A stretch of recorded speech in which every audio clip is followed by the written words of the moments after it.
Hi. Hi. Hello, everybody.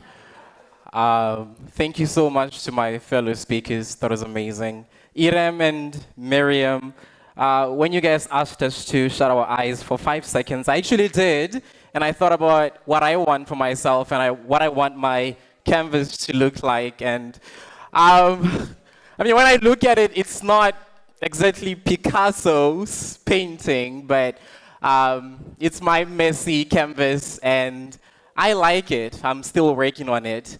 And my journey, guys, my extraordinary journey. It starts in a country called Botswana, which is a small African country.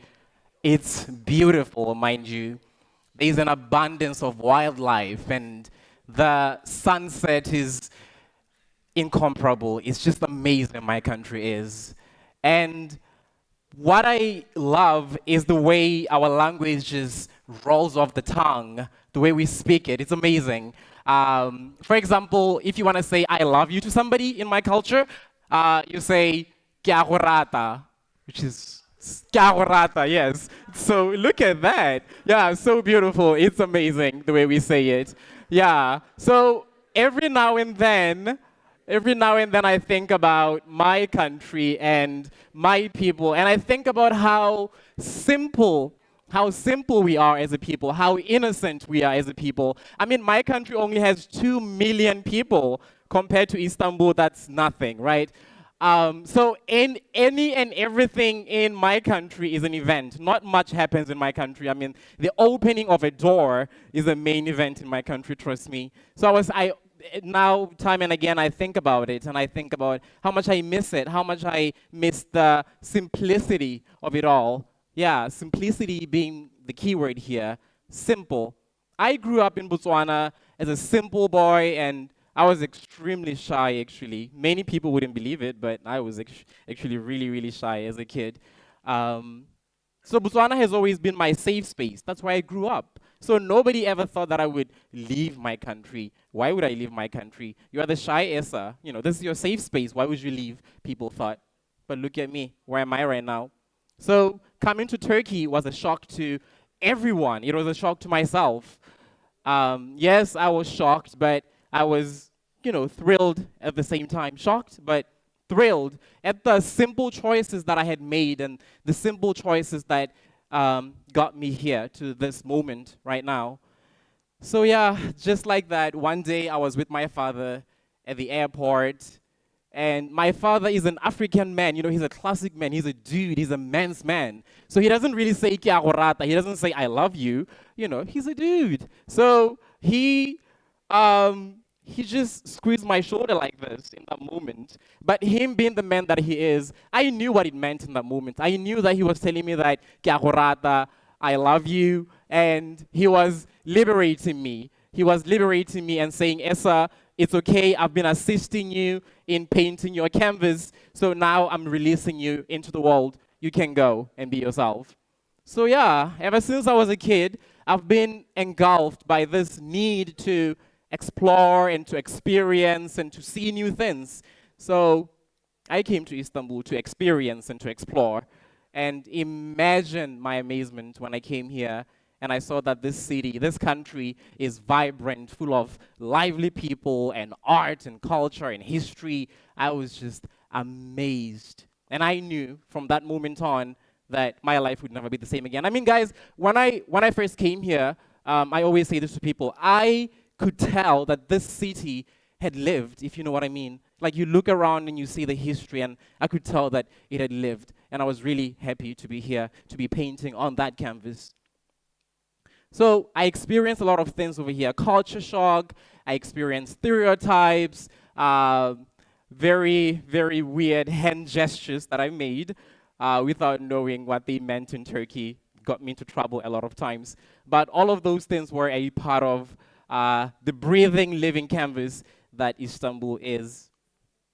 So in my country, it's well known that Africans love food. I mean, Botswana, we love food. When we get together, we eat. So coming here, I was really excited to paint on that canvas, which is my food palette. And imagine the joy that I had when I discovered that Turkey had as colorful food as our own food. I mean, I tried it all, from the Iskender, the Hunkarbeinde, the Ashure. I tried it all, and that was a canvas that I was really, really, really happy to paint on. You can see my friend over there, like, shocked by the look of the Iskender. I told him it's amazing, and he actually tried it over there. Yeah, so yeah, that was really exciting. And my love for food and my experience with food, it snowballed into me just establishing really, really important relationships. I have friends right now that we met at restaurants. I was eating there, we talk and stuff. So when people say that food really does bring people together, they're not kidding when they say that. And for the past 10 years, I've made friendships that at this point, those people are not even my friends. Those are my family members at the point. I have friends whose moms I call Anne at this point. That's how special this country has become to me. And truth be told, I used to have a lot of anxiety about not being back home and my sisters growing up without me not seeing my family for so long. But I had to embrace the reality of where I was and what I was doing over here. I knew that I was here to learn and to be resilient and to discover myself. And I knew that I had to allow myself to be open-minded and to learn. And I had to be resilient.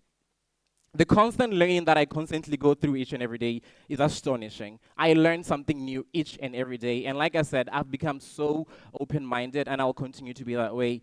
I mean, when I started teaching English, for example, I wasn't as passionate about teaching, being a teacher.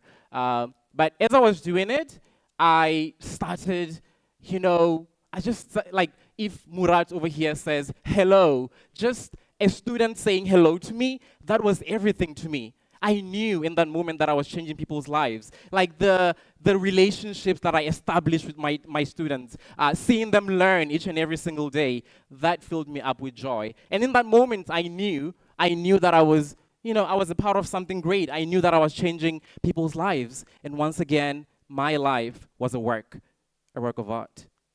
I was the artist, painting with every single decision, every brush stroke, a decision. And today I stand in front of all of you over here as a man who has so much to tell that I cannot fit into 8 minutes. I have a lot to tell, but what I've experienced has been phenomenal. My present self is thankful to my past self. And I think what I'm trying to say right now is that all of us, all of you, we wake up every day and then we stand in front of a canvas. We paint, we take our paint brushes in our hands every time we walk into class, every time we get into a taxi and whatnot. We paint every single day. And I know that sometimes we look at this one's painting or that one's painting and we say, you know what, my painting is not turning out as good as I want it to be, and her painting is better than mine. But we should know that it's okay. Your beauty is yours. My painting is gonna be different from Irem's painting, right? It's your mess. It's your beauty. Accept it the way that it is. And I am guilty of that. I used to be obsessed with perfection, like I want my life to be perfect and whatnot. But I've had to draw on inspiration from, powerful black leaders like Nelson Mandela, Desmond Tutu, Miriam Bethune, and even Oprah Winfrey, people that I love. They've taught me to stand for what I believe in and to always, follow my aspirations and my dreams and whatnot.